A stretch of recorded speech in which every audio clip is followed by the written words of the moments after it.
오늘 말씀의 제목은 왕을 번민케 한 꿈이라는 제목으로 말씀 함께 나누도록 하겠습니다. 제가 광주에 처음 떨어져 살게 될 때 어머님께서 항상 저에게 전화하실 때가 있었습니다. 그것은 평소에 일상적인 전화가 아니라 급박한 전화, 또 다급함이 묻어있는 그런 전화였는데요. 그것은 바로 저녁에 주무시다가 뒤숭숭한 꿈을 꾸었을 때였습니다. 평소에는 그렇게 딱히 많은 연락들을 하지 않으시던 분께서 갑자기 전화하셔서 잘 지내고 있느냐, 무슨 일이 있는 것은 아니냐라고 물으시면서 어머님께서는 저녁에 자는데 꿈이 뒤숭숭해서 혹시나 전화를 해봤다라고 말씀하셨습니다. 첨단 과학의 시대를 살아가고 있는 우리에게도 이런 일들이 예외가 아닙니다. 지난밤 꾸었던 꿈 때문에 마치 꿈속에서 하루의 삶을 사는 것과 같은 착각에 빠지게 되고, 또 좋은 꿈을 꾸면 어떤 기대감을 갖고 즐거운 기분으로 일어나기도 하지만, 반대로 나쁜 꿈을 꾸게 되면 꿈에 있었던 일이 현실에 일어나는 것은 아닐까 불안한 마음으로 또 조심스럽게 하루를 시작하고 생활을 보내게 됩니다. 꿈이라는 것이 우리에게 이렇게 큰 영향을 끼치게 되는데요. 오늘 우리가 보는 느부갓네살의 꿈 역시 하나님께서 앞으로 일어날 일에 대해서 느부갓네살 왕에게 하나님께서 그 일을 보이신 것입니다. 보통 사람들과는 달리 성경에서 나오는 꿈은 하나님의 목적에 의해서 계시된 꿈을 이야기합니다. 그렇기 때문에 그 꿈을 쉽게 간과할 수 없고 또 해석할 수 없는 일입니다. 오늘 본문을 보게 되면 느부갓네살에게 하나님께서 꿈을 주셨습니다. 그리고 그 꿈을 통해서 느부갓네살 왕은 심히 번민케 되었습니다. 그리고 그것이 이제 현실로 이루어지는 사건을 볼 수 있게 됩니다. 느부갓네살은 그의 재위 2년에 한 꿈을 꾸게 되었고, 그로 말미암아 번민에 시달리게 되는데, 그는 날마다 이 불면의 밤을 보내야만 했습니다.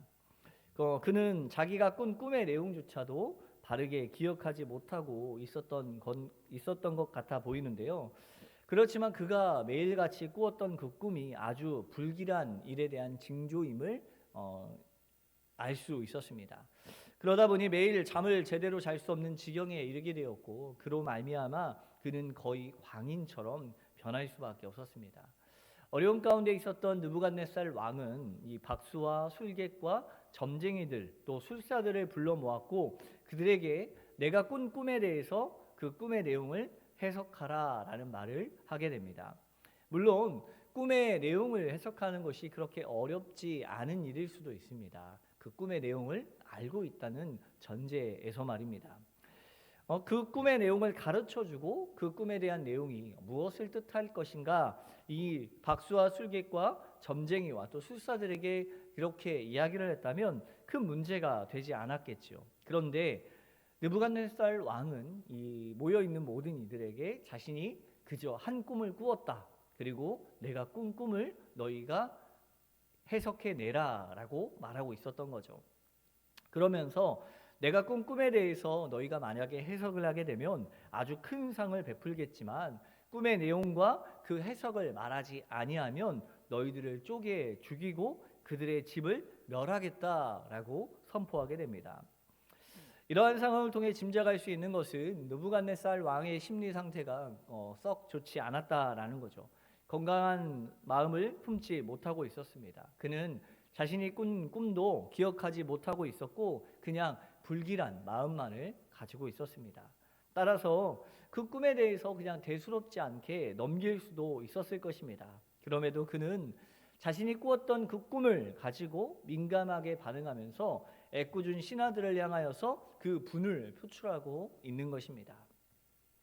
부러울 것 하나 없는 대제국, 이 느부갓네살 왕이 통치하는 이 나라, 강력한 군사력으로 평화로운 시기에 있던 나라는 이 꿈 하나로 이제 불안함이 감도는 나라로 변해버린 것입니다. 그 나라에 있는 모든 술객과 박수와 점장이들과 술사들을 불러다가 꿈을 맞추게 하고, 맞추지 못하게 될 경우에 그들의 가족까지 모두 멸망당할 위기에 처해 있기 때문입니다. 느부갓네살이 가지고 있는 이 이야기, 오늘 전하게 된 이 이야기는 권력의 무서움을 보여주는 아주 단편적인 예입니다. 권력을 가진 사람이 어떤 사람인가에 따라서 한 공동체, 한 나라의 분위기가 달라지는 것을 볼 수 있습니다. 오늘 저 역시도 바로 이 권력을 어떻게 사용하는가에 따라서 지금 내가 처한 환경이 달라지고 변화되는 것을 기억해 내야 하고, 우리 성도님들 역시 그것을 깨달아야 할 것입니다. 사람들 중에서 자신이 타인보다 높은 자리에 또 앉아 있고 우월한 자리에 앉아 있다고 생각할 때, 때로는 타인들에게 해가 끼쳐질지라도 내가 그 자리에서 행사할 수 있는 권력이 있다면 그것을 불의하거나 정당하지 못한 일이라 할지라도 손쉽게 자행하는 이들이 참 많이 있습니다. 내가 힘이 있기 때문에 나보다 약한 사람들의 입장이나 마음은 살피지 못하고 독단적으로 행할 때가 많이 있습니다. 물론 느부갓네살 왕이 했던 것처럼 죽임을 당하거나 가족이 멸망당하는 일은 없을지 모르겠지만, 힘이 있는 사람, 강한 자들, 그들은 정당치 못한 요구를 하고 또 그에 응할 수조차 없는 약자들은 어쩔 수 없는 고통에 빠져 살아갈 수밖에 없는 것이죠. 물론 우리 중에 악한 의도로 그렇게 하지는 않았겠지만 나도 모르는 사이에 일어나는 일들이 있을 수 있습니다.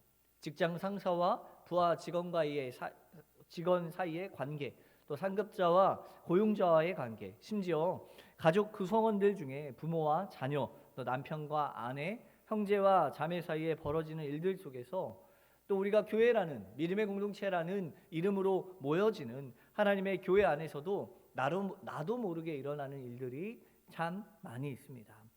내가 힘이 없고 약하기 때문에, 혹은 내가 조금 더 힘이 있고 나이가 있다는 이유로 내가 가진 권력을 타인에게 강요하는 것이지요. 그런데 그것은 절대 일어나서는 안 되는 일입니다. 저는 이와 같은 이 불합리한 일들을 중고등학교 때 참 많이 경험했던 것 같습니다. 싫어도 어쩔 수 없이 해야 했고, 가진 게 없어도 져야 하는 일들, 또 약탈당하고 강탈당하는 일들이 많이 있었기 때문입니다. 학교를 다니면서 왕따를 당하거나 친구들에게 집단 괴롭힘을 당했던 것은 아닙니다. 학교 생활은 너무나도 잘했는데요. 이러한 일들을 어떻게 경험하게 되었느냐? 바로 저희 형에게 많이 경험했습니다.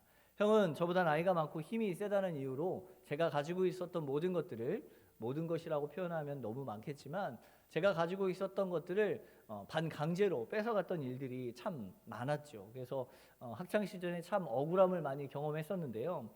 그래서 그런지 누구보다 이 약자의 마음을 잘 알고 있습니다. 그런데 내 삶 속에서 이와 같은 힘이 또 권력이 주어졌다는 것은 그것을 통해 나의 만족과 어떤 나의 유익을 채우라고 주시는 것이 아닙니다. 탐욕으로 인하여 소유한 내가 가지고 있는 힘과 내가 가진 권세를 과시하는 데 사용해서도 안 되고, 또 부당하게 타인들을 괴롭게 하거나 힘들게 해서도 안 되는 것입니다. 오히려 지금 내가 가진 힘으로 말미암아 약자를 살피고 또 보살펴주고 또 그들이 섬길 줄 알아야 합니다. 강요하고 억압하는 것이 아니라 용납하고 베풀어 주는 것이 바로 힘을 가진 자가 가져야 할 아량인 것입니다. 노블리스 오블리주라는 말이 있습니다. 프랑스 작가 겸 정치가인 레비 공작 피에르 가스통 마르크가 한 말인데요. 그는 부와 권력은 그에 따르는 책임과 의무를 수반한다라는 말을 하고 있습니다. 그래서 주로 사회 지도층 혹은 상류층에 거류하는 사람들에게 너희가 가지고 있는 사회적 위치에 걸맞는 모범이 되는 삶을 살아라라고 말할 때 사용하거나, 혹은 그들이 가진 의무를 어기는 이들을 비판하는 용도로 이 노블리스 오블리주라는 말을 많이 사용하였습니다. 특별히 이 말이 좋은 의미로 사용되는 것은 가진 자들이 국가와 사회에 어떠한 영향력을 나타낼 수 있을까, 이것을 위해서 더욱더 고심하며 힘썼기 때문입니다. 이런 역사가 한국의 역사에서도 나타나 있습니다. 경주 최부잣집 가훈에 대한 이야기인데요. 그 이야기는 아마 한 6가지로 이렇게 가훈이 기록되어 있었습니다. 절대 진사, 제일 낮은 벼슬 이상의 벼슬을 하지 말라. 그것이 첫 번째입니다. 이유는 높은 벼슬에 올랐다가 휘말려서 집안이 화를 당할 수 있기 때문입니다. 두 번째는 제사는 1년에 1만석 5천 가마니 이상을 모으지 말라. 지나친 욕심은 화를 부른다. 그래서 1만석 이상의 제사는 이웃에 돌려서 사회에 환원하였다라고 합니다. 또한 나그네를 후하게 대접하라. 누가 와도 넉넉히 대접하여 푸근한 마음을 갖게 한 후에 보내었다고 합니다. 네 번째는 흉년에는 남의 논 밭을 매입하지 말라. 흉년 때 먹을 것이 없어서 남들이 싼 값에 내놓은 논밭을 사서 그들을 원통케 해서는 안 된다는 것입니다. 다섯 번째는 가문의 며느리들이 시집 오면 3년 동안 무명옷을 입혀라. 이것은 내가 어려움을 알아야 다른 사람의 고통을 헤아릴 수 있기 때문에 그렇습니다. 여섯 번째, 사방 백리 안에 굶어 죽는 사람이 없게 하라. 특히 흉년에는 양식을 풀어라 라고 말하였다고 합니다. 이와 같이 노블리스 오블리주는 가진 자들이 선을 행하는 삶을 살아야 할 것을 이야기하고 있고, 그런 모습을 볼 때마다 사회는 아직 정의가 살아있다라는 생각을 하게끔 합니다. 하지만 시간이 지날수록 이와 같은 사람들이 나타나기보다 오히려 그렇지 못한 일들이 더 많이 벌어지고 있죠. 가진 자들은 더 많이 가지려고 하고 없는 자들은 더 없이 살아갈 수밖에 없습니다. 사회는 갈수록 양극화로 치닫고 있고 가진 자와 가지지 못한 자로 구별되고, 가진 자는 능력 있는 사람, 또 가지지 못한 자는 무능력하고 게으른 사람이라고 그렇게 구별되어 갈 뿐입니다. 오늘 느부갓네살 왕도 마찬가지였습니다. 왕으로서 가지고 있는 그 권력을 백성들을 위해서 사용하는 것이 아니라 개인적인 자신을 번민케 했던 그 꿈을 풀이하기 위한 용도로 터무니없게 사용하고 있습니다. 느부갓네살 왕의 도가 넘은 이 행동으로 아무런 죄가 없는 바벨론의 지혜자들은 모두 죽임을 당하게 되었습니다. 그런데 이들이 죽임을 당한 원천적인 이유는 바로 9절의 말씀을 보면 알 수 있는데요. 너희가 만일 이 꿈을 내게 알게 하지 아니하면 너희를 처치할 법이 오직 하나이니 이는 너희가 거짓말과 망령된 말을 내 앞에서 꾸며 말하여 내가 변하기를 기다리라 함이라. 이제 그 꿈을 내게 알게 하라. 그리하면 너희가 그 해석도 보일 줄을 내가 알리라 하더라 라고 말하고 있습니다. 즉 고대 사회에서 박수와 술객, 또 점쟁이와 술사들은 가장 지혜롭다고 하는 사람들이었습니다. 그래서 나라에서는 이들을 향해 특별한 일을 하게 하였지요. 또한 지혜롭고 오묘한 지식을 가진 자들로 인식되는 자들이었기 때문에 국가의 중대사, 또 어려운 문제들이 있으면 항상 이들에게 찾아가서 이들의 조언을 묻곤 하였습니다. 초자연적인 현상을 연출해내며 인간이나 국가의 기륭화복을 예언하는 자들로, 그렇기 때문에 왕이라도 이들에게 대하여 함부로 할 수 없었고, 그들의 말은 아무리 왕이라고 할지라도 간과할 수 없었던 큰 영향력을 가진 자들이었습니다.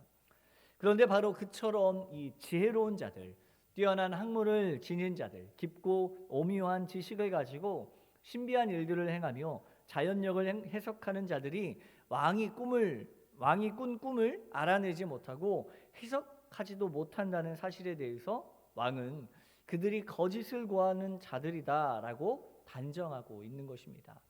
너희가 그러한 신비한 일들을 하게 된다면 내가 꾼 꿈이 무엇인지 알아맞혀야 하고, 또 그 꿈이 무엇을 의미하는지 알아내라. 그래서 그것으로 인하여 너희가 정말로 능력이 있는 사람이고 너희의 그 해석으로 말미암아 나의 번민을 없애달라라고 요청하고 있는 것이지요. 세상에서 아무리 뛰어나다 말하고 하는 사람들 역시도 무너질 때가 있습니다.